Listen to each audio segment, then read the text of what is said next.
with the first pick. Summer scouting continues with an early look at the offensive line class for the 2026 NFL Draft. I'm Ryan Wilson. That's former Titans GM Ran Carthon. This is episode 278. And Ran, we're getting there. 279 days until the 2026 NFL Draft in Pittsburgh, PA. In case you missed it, we've already hit every other offensive position in our summer scouting series. You can check that out on the old podcast feed. And Ran, I thought you were on the road today, but you got your new office set up behind you, looking sharp as ever, classically trained with your little, was that Nintendo Switch or just old school Nintendo controller T-shirt on? How you doing? Come on, man, you got to know the difference. This is our era, man. This is old school NES Nintendo. Back when you only had Mario Brothers and Duck Hunt. So this is where this is from. Your stepdad is a military guy. My dad was a military guy. We had an Atari 2600 when it came out in 82, and that was it. 3 games, Pac-Man, Asteroids, and Pong, I believe. So I got a lot of catching up to do. So that's why I have you and producer Sharon with me. All right. Look, today we're doing offensive line. We're going to do things a little differently. We're going to do a couple of players at a time prior to each break. We're going to talk a little bit about some goings on in the NFL as we sit here, specifically with the second-round pick conversation, and who better to talk about that than a former general manager, a guy who's been in the league for nearly 20 years, and Ran Carthon, so we'll get to that. I love that I used your full name, Ran Carthon, like we don't know who we're talking to. But before we do that, let's talk about the offensive line class. And before we look ahead, let's look back quickly. And I'll just read these names to you from last year's summer scouting to see how good we did, Ran. You can give us a grade since you weren't quite with us yet. Kelvin Banks was our number 1 overall guy, ended up going 9th overall. And he was OT3 in reality back in the spring. Obviously went to the, who drafted Kelvin Banks? The Saints did at 9. And number 2, Will Campbell, 4th overall. And we spent 279 days, it felt like talking about his short arms. Still was the first tackle drafted and going to be a day 1 starter. Jonas Avenaya. He was an intriguing name last summer. He'll probably kick inside to guard. He was the 37th overall pick in the second round to the Dolphins. And then Emory Jones Jr., who I think we later found out was banged up for much of the season. The right tackle played opposite Will Campbell at LSU. Ended up being a late third-round pick of the Ravens. He'll probably also kick inside to guard at the next level. And then Tyler Booker, 12th overall to the Cowboys. Fantastic football player, fantastic human. We saw how excited he was when he got drafted. And some other names we mentioned last summer ran Donovan Jackson, ended up being a first-round pick. Parker Brailsford, we won't talk about him here, but he returned to Alabama. He's a center. He has a chance to be a high-round pick. And Wyatt Milam out of West Virginia, 3rd-rounder to the Jacksonville Jaguars. All in all, not a terrible sneak peek 12 months ago. What do you think? No, I give it an A. That was good work. The fact that you had a guard in there in the top 5 that actually went 12th overall, that counts. Jonas Avenaya was not a popular name, so to speak, in the spring, but he still went 2nd round. And I was like you guys, like I really liked Emory Jones last year and thought that he would really rise. And I thought I felt like I liked him a little bit more than most, but to see where you had him, we were about the same. So I give it an A. All right. I'll take that. That's a win. That's a summertime win for Ryan Wilson. Put it on the board. All right. Let's get going on the 2026 draft class and our individual lists. We both had Kadyn Proctor out of Alabama, number 1, and we'll talk about these young men in just a second. You had Francis Mauigoa out of Miami at number 2. I had him at number 3, and we just swapped these players. Spencer Fano out of Utah, the right tackle. You had him at 3. I had him at number 2. Caleb Lomu, I'm glad you put him on my radar, the left tackle at Utah. He is going to be a junior this year, 6'6", 300 and change. I'll give you the specifics in a moment when we get to him. He's a really good football player. You had him at number 4. He didn't make my list only because I watched him yesterday, but I'm glad I did. And then finally, Connor Liu, another name you put on my list, the center out of Auburn. Here's a shocker, Ran. He was a wrestler in high school. That was about the most predictable thing you could imagine after watching him play, the leverage with which he plays. We'll talk about him as well. My number 4 was Xavier Chaplin, and then Isaiah World, the transfer from Nevada to Oregon, was my number 5. And let's start with Isaiah World, Ran. I just mentioned Nevada for the 22 to 24 seasons he was in Nevada. And like a lot of these players do at this time of year, Josh Simmons did it a year ago, left San Diego State to go to Oregon, became a first-round pick. That's the path Isaiah World hopes to take as well. 6'8", 309. Has played primarily left tackle, did play a little right tackle early in his career at Nevada. I only gave 1 sack last year. And here was my sort of one-liner on him. I thought he looked thicker than 309 and shorter than 6'8", just physically. But I also thought, how well balanced he played, because sometimes when you see these longish offensive tackles and they're a little top heavy, they can get over their toes when they're going against speed rushers or have struggled to anchor against bull rushers. I think he has an opportunity to do some things at Oregon. I don't think he's quite as good an athlete as Josh Connerly Jr., who was a first-round pick out of Oregon last year, but I thought he's a little bit better than Cornelius, their right tackle, who would have been a sixth-round pick of the Cowboys. Any thoughts on Isaiah Worlds and what you might be looking for a player transferring to a better competition now that he's going to go to Oregon?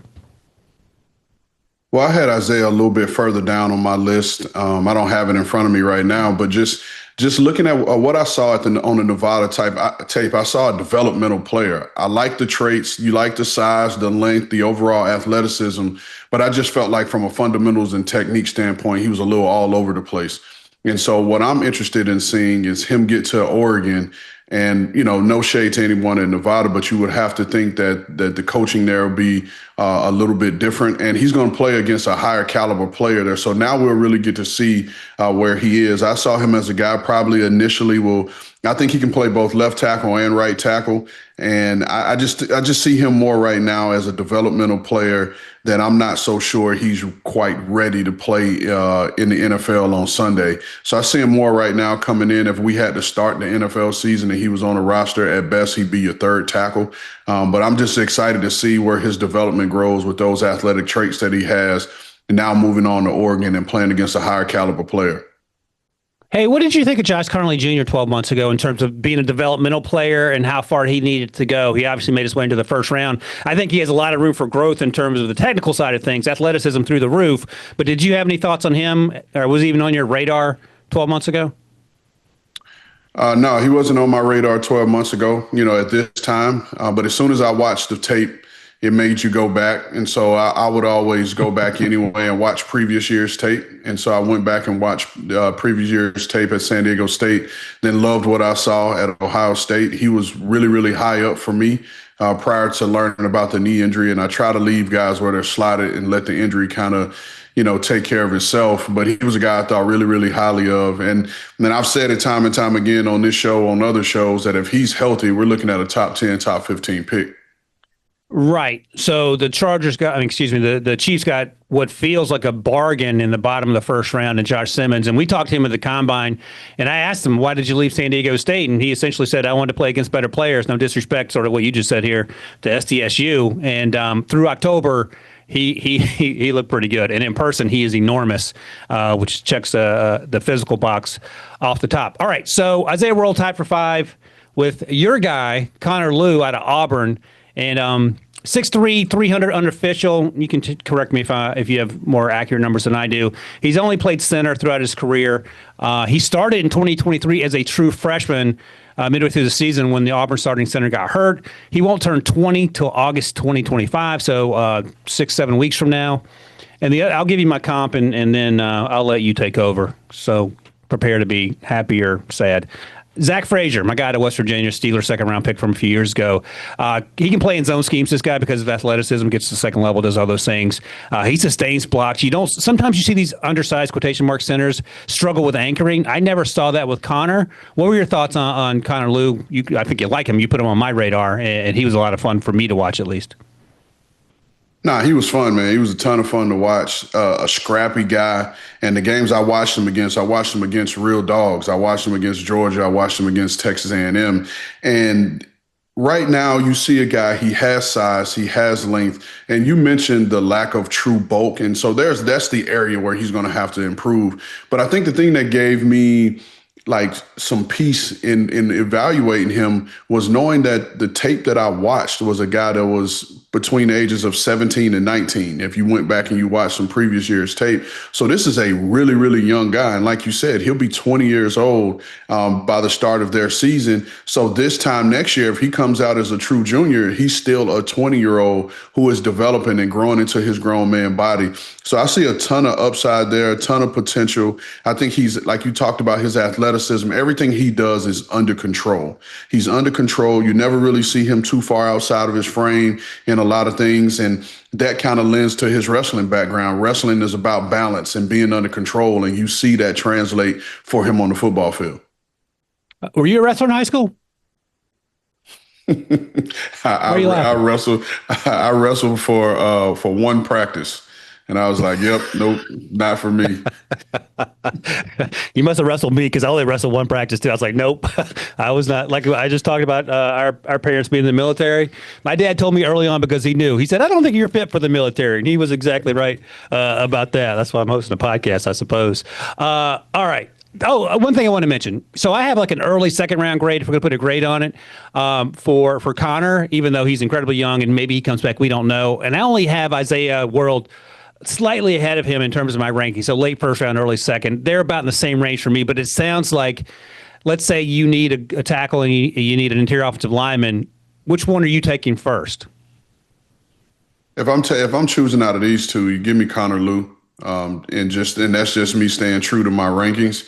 Yeah. And again with Isaiah World, I could see a team because of his upside and his potential taking him, on day two, but he feels and looks like a third round pick. And I Okay. have a comp in my head, and I don't want to throw it out there right now because That's it'll fine. be a recipe for disaster. But it's a player in particular that he reminds me of that you'll know the name and you'll see. So I'll hold it, and in the end, I will tell you what my initial comp was. But this year's going to prove a lot for Isaiah Yep. World, and I'm really comfortable with where Connor Lou is. And again, he's got to get stronger, and that will happen. But again, we're talking about a 19-year-old.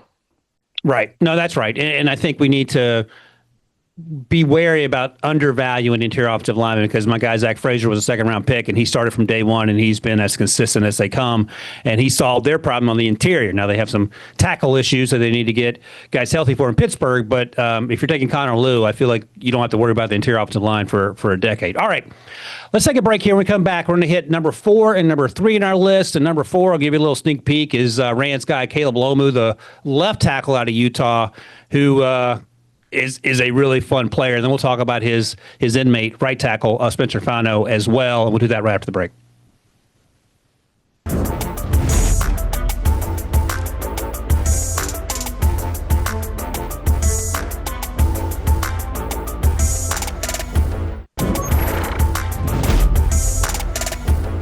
All right, Rand, let's make our way to the Utah Utes campus, where, as I just said to you in the break, they don't have any excuses with that offense because they got 2 bookend tackles that have a chance to be first-round picks. Let's start with Caleb Lomu, the left tackle, 6'6", 304 unofficially, left tackle only last season, earned the start in 2024 and started all 12 matchups, academic all Big Ten, only allowed 2 sacks last year. Enormous frame. I thought he had really good footwork for that size. Sometimes you see guys, especially younger guys, still growing into their bodies, and they look, like baby giraffes, as we like to joke. I thought he anchored well, uses his strength to redirect and stun these edge rushers who are trying to bull rush him. Occasionally got beat on the inside counter, but a lot of times he recovered, and I appreciated his ability to do that consistently. And I'll ask you, my untrained eye, he looked like he had pretty good footwork for someone so young and so long and gangly. What'd you think about Lomu? I'm guessing you liked him because you turned me on to him as well in terms of where he is in his process of becoming a complete technician in addition to being 6'6" and 300 and change. I think you hit it. You hit my eval perfectly. You love the athlete. You love the way he plays. You love the feet. You love the lateral quickness. He has all of that. Now it's the technical part that he's going to have to continue to grow and work with. And you probably could say that for every one of these young guys, if you're being honest. But this kid, man, he has everything you need and everything that you're going to look for. And I will say this, because Fano the year before was the left tackle. There is a reason why they brought this young kid in and put him at left and moved Fano at right. So that's something that we need to, keep in our mind as we go through, this process and talk about these kids. But he has everything. You love his attitude. You love the way he plays. And again, you can still see some youngness, and I'm looking at my notes now. There are a couple snaps where he does look a little unsure at times, but you can probably chalk that up to him being young versus him lacking instincts. But I like this kid. I think the arrow's pointing up, so that's why I had him in as my OT3 in my official ranking. First round pick, as we sit here. I would say so. Yeah, I would say late first. Because I would say this, thinking back to Josh Connerly, thinking about, which one of these guys I liked more. I think Caleb is a much better athlete than. Why are you making that face? You think he's a better athlete than Josh Connerly? I do. I think he's a Ooh. better athlete than Josh Connerly. I think Josh Connerly was more ready to play right now. And so I can see them going about that same range. But I do think Caleb Lomu is a better athlete than Josh Connerly. Wow. Yeah, he moves well for his size for sure. Not to be overshadowed, number 3 in our list, his right tackle on the Utes offensive line, Spencer Fano. We've talked about him before when we've done some of these mock drafts. 6'5", 304. Different body type. It looks like Lomu's a little bigger if you were just envisioning them in your mind, at least in my mind, but they're not far off, at least unofficially. You talked about it, 2023. Fano played left tackle, played right tackle last season. I'm assuming he'll play this season as well. I thought he was a technician in terms of pass protection and in the run game. They play in that zone scheme, so he has the athleticism to get out in space and move and find second-level targets. I thought he was technically sound, wins with power as a run blocker, and plays in balance. You and I agree, Fanu's a little bit higher than Lomu on our list collectively, but 10 years from now, I'll put you on the spot, who do you think is going to be the better NFL player? I'll still roll with Fano, and I Okay. say that because this is what you see in Fano's tape. You just see consistency across the board, and so you're going to always roll with the consistency. And like you said, this guy's a technician. There are a lot of things that when you first watch him in that first blink, it doesn't necessarily wow you per se.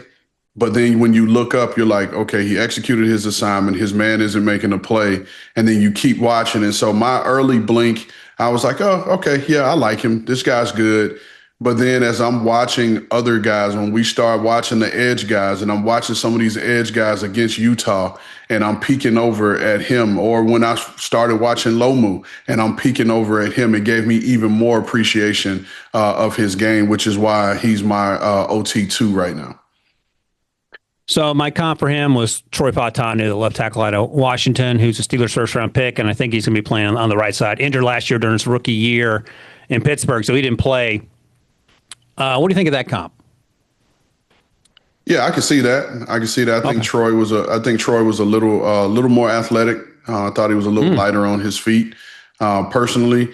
But I think when you look at both of these guys, because Fanu, he probably has more mass than Lomu, but I don't think he's taller. If I'm remembering correctly, and so I could see where Fanu and Troy have a similar body type. Guys who body type probably looks a little bit more like guard, but they can play on the edge, play on the perimeter because they have the feet to do so. So I could see that comp. So we've talked about how much we love Lomu and Fano both. What if Lomu has 32-inch arms? Why would that change our conversation? We've seen the tape. He's fun to watch. He's not getting beat by longer arm defensive ends. Why would that change our conversation? It won't change my conversation. It'll probably change everyone around us conversation. And it's one of the things, too. Again, we talk about Will Campbell and what that was like and everyone talking about it. And I, reached out to some guys up in New England. Hey, man, how's Will doing? And the biggest compliment I've heard of the multiple people I've talked to up in New England about how his spring has went is they say you don't notice him.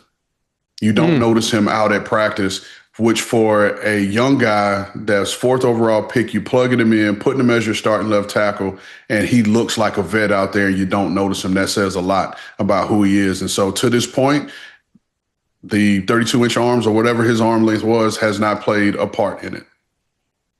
Yeah, and again, sort of like talking with Zach Frazier and drafting interior offensive lineman high, I like to say don't overthink it. And I think Will Campbell, even though he wasn't my OT1, Kelvin Banks was, taking him 4th overall, I think you and I both agreed that made the most sense given where that team was and their team needs, the type of player that Will Campbell is, the type of person he is. So all those things make sense as well. I'll ask you this in a couple seconds here before we go to break. What was the biggest thing J.C. Latham had to learn after you drafted him? Not only just moving positions right to left tackle, but in terms of just everything that comes with being an NFL starter basically on day one. He had to learn that he's going against grown men who have wives, kids, and mortgages. And so he's not going to be able to just go out there and overpower these grown men. That at some point, like, you got to learn the nuance of playing tackle. You got to learn the techniques. You got to learn how to use your hands. You got to use punch timing, hand targets. These are all things you have to learn. And there were games when I talked to JC about this, and he told me there were games in college where he knew guys couldn't overpower him. So he'd overset and invite them to rush down the middle of him because he knew they couldn't walk him back. On the NFL level, not so much. And so he had to learn how to switch up his sets and learn these guys and learn how to figure out. And it was a little more studying involved. Love it. All right, great. Let's take one more break here, and we'll come back. We'll hit number 2 and number 1 on our list, and we'll talk about a player from Miami and a player from the aforementioned Alabama right after this break.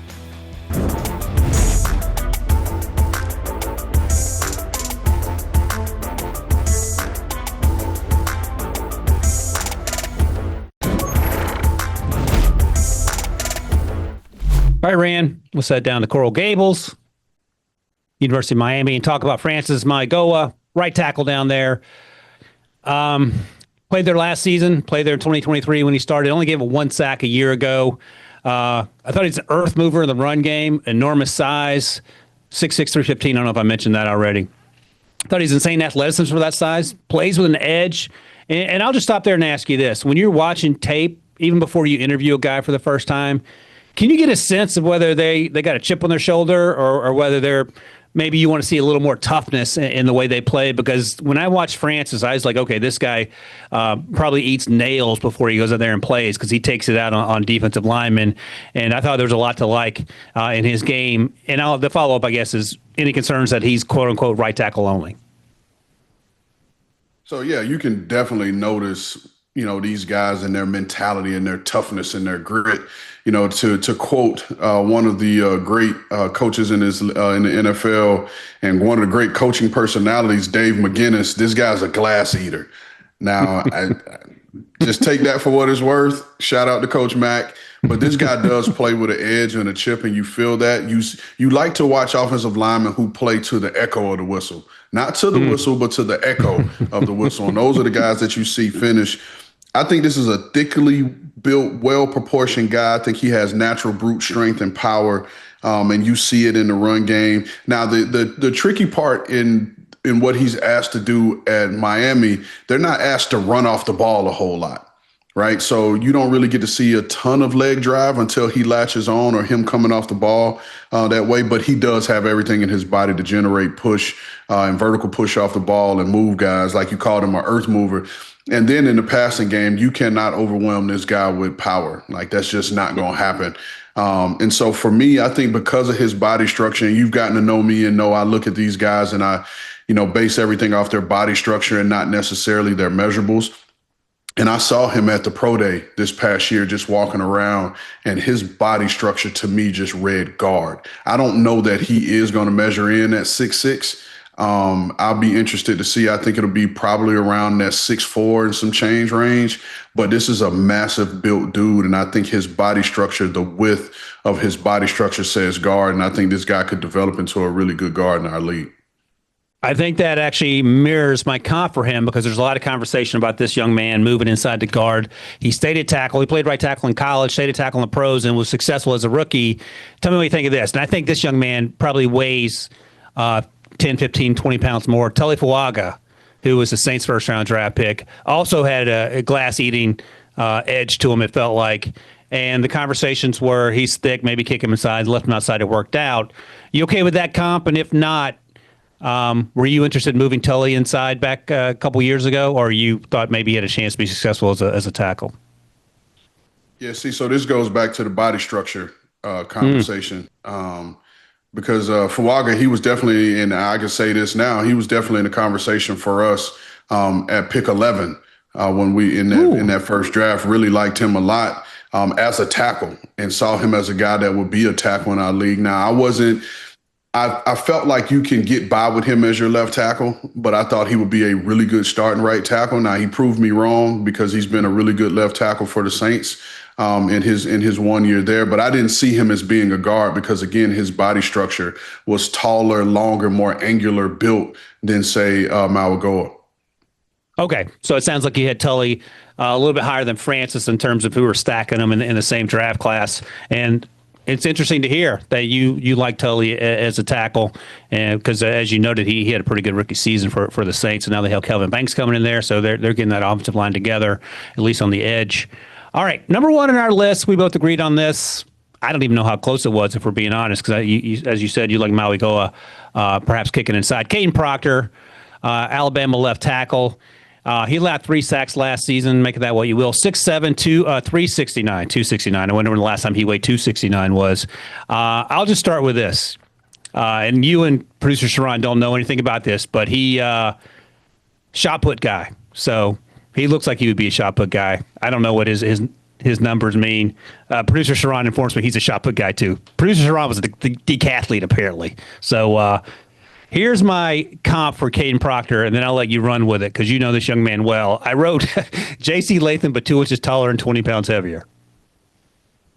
Yeah, and I don't have a problem with that at all. Their body structures are a lot alike. And this kid, man, this kid's just a freak for a guy this size to move as well as he does. And watching him and watching guys against him, and so I've probably seen too much tape of him at this point because as we're watching these edge guys, I'll go back and I'll watch them against Bama if they play Bama. And so you get to see even more tape of him. And I think the sacks that he gave up weren't because he just flat out got beat. I just felt like it was just moments where he was being lazy. And I think that's the part for him that he's going to have to show and prove to everyone that he can play down-to-down good football on a consistent basis. And I think he has all the physical tools to be a plug-and-play top 10 pick. But, again, he's going to have to show that those lazy lapses was just something of the past and not who he is moving forward. Yeah, no surprise. Enormous frame, size, wingspan. I thought he's a good athlete. He played with power in both the run and in pass protection. Also, speaking of that athleticism, track and field guy, talked about the shot put in high school, but also played basketball. And I love the idea of, the first game of the high school basketball season. You see Kadyn Proctor come out in his warm-ups in the layup drill. And, the other team thinking, all right, this is going to be a long, long evening for us. All right. I think that's it. That's our top 5 offensive linemen. Mix in some interior offensive linemen, so I thank you for that. Before we go to break, though, I'll ask you this quickly. Kadyn Proctor, where would he have gone in last year's draft class or last spring's draft class? Will Campbell, obviously 4th overall, was the first tackle taken. And who was the third? Remind me of who the third tackle was. Kelvin Banks was the third. And who was, I have to look at to see who the second was. Because it was Will Campbell was first. Then Mimbu went 7th to the Jets. Then Kelvin Banks, Tyler Booker, Gray Zabel, Donovan Jackson, Josh Connerly, Josh Simmons rounded out the first round. Ooh, that would have been tough. That would have been a tough class. I think he still would have gone first round, but I think because I don't see him being better than Josh Simmons.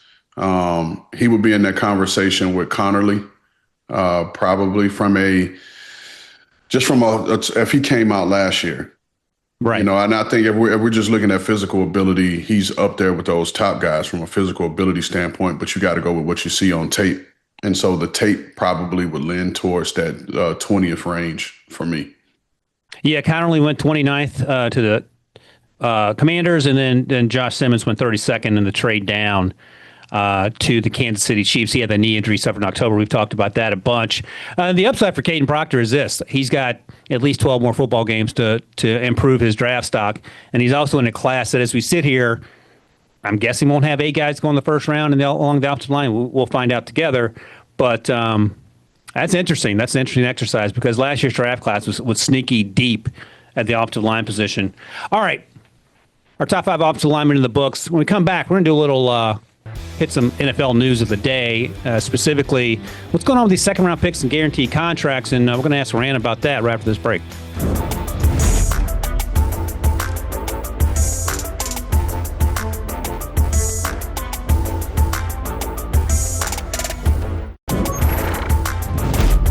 Oh, man.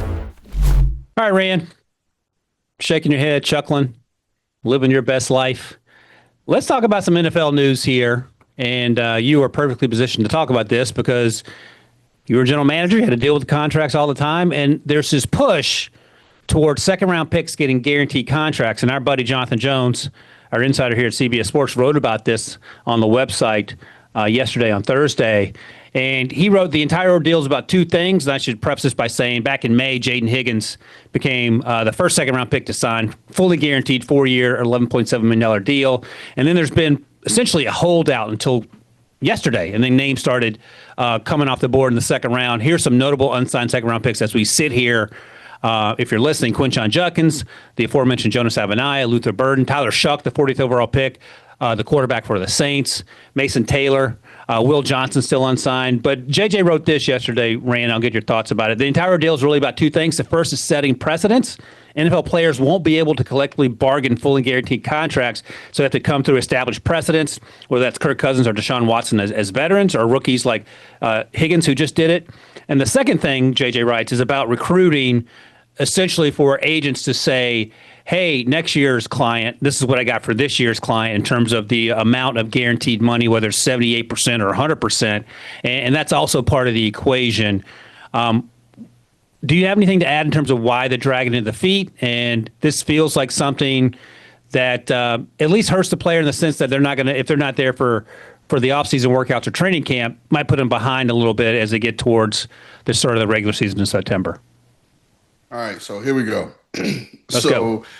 Just in terms of talking about them being available, it's just the early part of camp that they may be missing, right? Because they signed an agreement prior to signing their contracts that states it's a waiver stating that they're going to practice, they're going to participate in the offseason program, and then if an injury is to occur, that the team has to, in good faith, negotiate as if that player was healthy. That's why you sign that waiver and you get into the offseason program.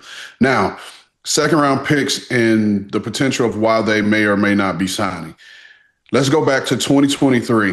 2023 draft. The Dolphins had their first round pick stripped from them. So they forfeited their first round pick, which then made the 32nd pick overall the top of the second round, which is typically the last pick in the first round, but then it became the pick in the second round. So there was a little bit of argument there as to how do you treat the 32nd overall pick? Do you treat it as a first round pick or do you treat it as a second round pick? And that was Joey Porter Jr.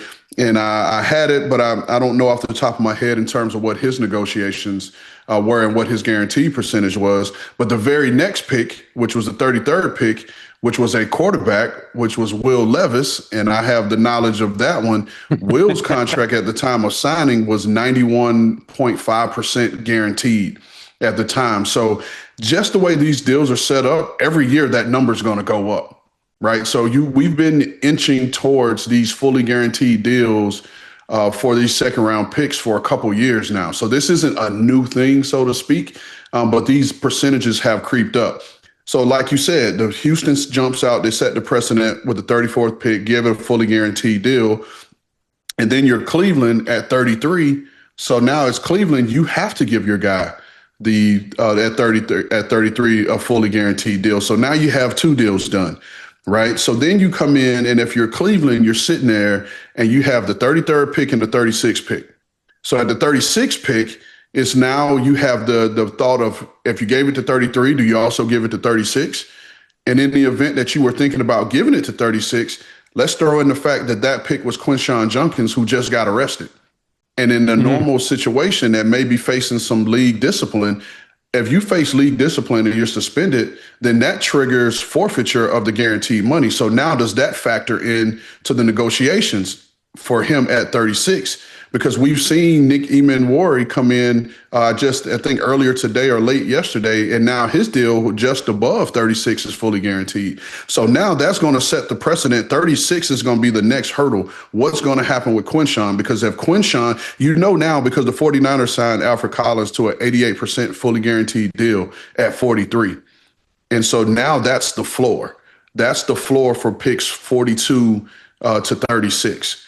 And the picks below him, they're not getting 88. And so now the next hurdle is 36, and then the next hurdle is 40 with the Saints having taken Tyler Shuck, who's a quarterback. Quarterbacks get premiums. So now everyone is going to wait to see what happens at 36 to see what the Browns do. And so what I'll tell you is, and this is probably isn't fair to say it this way, but picks between 36 and 43, that slot is going to be between 100% and 88%. And it's not going to deviate between there. And it's with each slot it gets a little lower. And so now is the cutoff at 35 with Nick Eamon-Warrior, who I believe was 34 or 35. Is that the cutoff now? So again, like I said, the next hurdle is the Quinshon Judkins pick at 36, and how much does the arrest and what comes out with that, how much does that affect negotiations moving forward? Yep, Nick Eamon-Warrior was that good enough? That was fantastic. And I looked it up while you were talking. Joey Porter Jr.'s 2023 draft, 32nd overall pick, top of the second round, just that year because of the Dolphins forfeiture, their first round pick. His contract was 4 years, $9.6 million. 8.9 and change was guaranteed, which works out to 93%. So just ahead of Will Levis when you traded up to 33 to get him there. And the ball has been rolling downhill ever since. So there's really no reason to drag your feet if you're between the 88% and the 100% guaranteed at this point. Is that the thinking? Like, these guys should start coming off the board, correct? Well, if you notice, the picks below 43 started flying off yesterday. As soon as Alfred Collins' deal was announced, Chicago signed two of their second round picks. And so the picks below that start to fly off, and you're going to see those continue to come in over the next day or so. But now, again, you got to exercise patience. You said if you're trying to set precedents, we are, whether we like it or not. And I'm saying we as a league as a whole, whether you like it or not, we're in the player empowerment phase of the NFL. These guys are understanding their power and they're trying to take some of it back. And so now you're going to wait a little bit and make sure that your business is taken care of. And so now guys will sit and wait to see what happens at 36. To me, in my opinion, 36 is the next big domino, because if you're 37, whoever's has a guy at 37, if they give that guy a fully guaranteed deal, then 36 has to give a guaranteed deal. So the people below 36, they're waiting to see what Cleveland does there with Quinshon Judkins to see if they give him a fully guaranteed deal. Because now if Quinshon's deal comes in at, say, 95 and 94, whatever the case may be, just because of the arrest, then now everyone else is going to be below that. Right. And the agent who is not Quinshon's agent, but the ones below Quinshon are going to say, well, our client didn't have any off-field issues, so why are we haggling over percentage points? And what would your response be if you're the GM of that team? Well, let's just say this, and let's just say it this way. There's not too much that you're negotiating per se anyway with these deals, right? So you're negotiating. The guaranteed money in and of itself is pretty locked in. So really all you're negotiating right now is the payment schedule and how that money is going to be paid out is what the main thing is. And so if the pick below Quinshon Judkins, if you're factoring in, oh, my guy hasn't had any off-field issues, if you're factoring that in, if his pick, those picks below him have never, in the history of the league so far, have never been fully guaranteed anyway. And so in my opinion, you don't have an argument to say, hey, my guy didn't, we would have, hey, you would have. I would have bought this house if I had enough money, but I didn't. Been there. So, yeah, so it's one of those deals. So to me, the next big domino is 36, just to see. Now, I think if Quinshon didn't have his off the field situation, then I think you'd probably be inching towards probably picks 33 to 40, all getting fully guaranteed deals. Yeah, right after Quinshon, 37, Jonas Avenai, who we've talked about. Trevion Henderson's 38. Luther Burden, the third, the wide receiver of Chicago, is 39, and then Tyler Shuck is 40. One thing before we go, I'm going to spring this one on you. Let's go up to pick 17, Shamar Stewart. How does this get resolved? The Cincinnati Bengals edge rusher who was holding out because of contract language that wasn't in his contract, in the Bengals rookie contract a year ago, and they're trying to mix things up on him a little bit. I'll just say it this way. Cincinnati has done business the way they've always done it, and they haven't budged for anybody. And so I could see this carrying into the season. And then it's going to really push into Shamar Stewart and how far are you willing to take it? Because think about it. This is the same organization that didn't want to pay their number one wide receiver, didn't want to pay their number two wide receiver.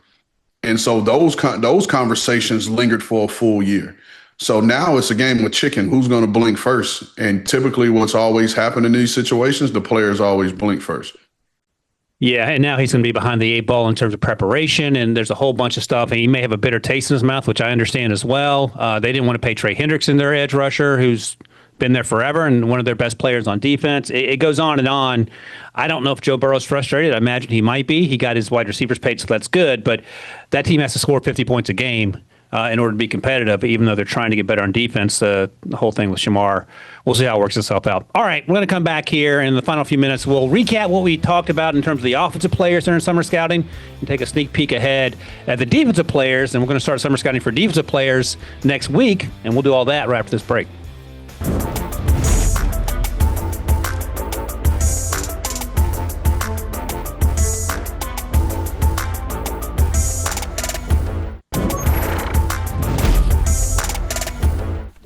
All right, Rand, we got 4 minutes left here. I like Rand when he chuckles, producer Sharon, as you say crazy words as we go into the start of the show, out of the break. All right, so let's talk about some of these offensive players that we've discussed over the last few weeks, and you can check all those out in the old podcast feed, every single position. Outside of quarterback, I'm going to put you on the spot here because we'll leave quarterbacks out of this. We don't know what Arch Manning's going to do. Who is your favorite offensive player? It doesn't have to be the number one player on your board, non-quarterback offensive side, but your favorite player that you're excited to see as we get into the 2025 season. I'm gonna stay true to my heart and go with the running back from Texas. I just want to see where he's going to bounce back after this season, and just see where he is from a health perspective. Because I think if he's healthy, he is going to have a big year. And like I said, he's going to push the kid at Notre Dame to be the running back one. Yeah, Jeremiah Love, for sure.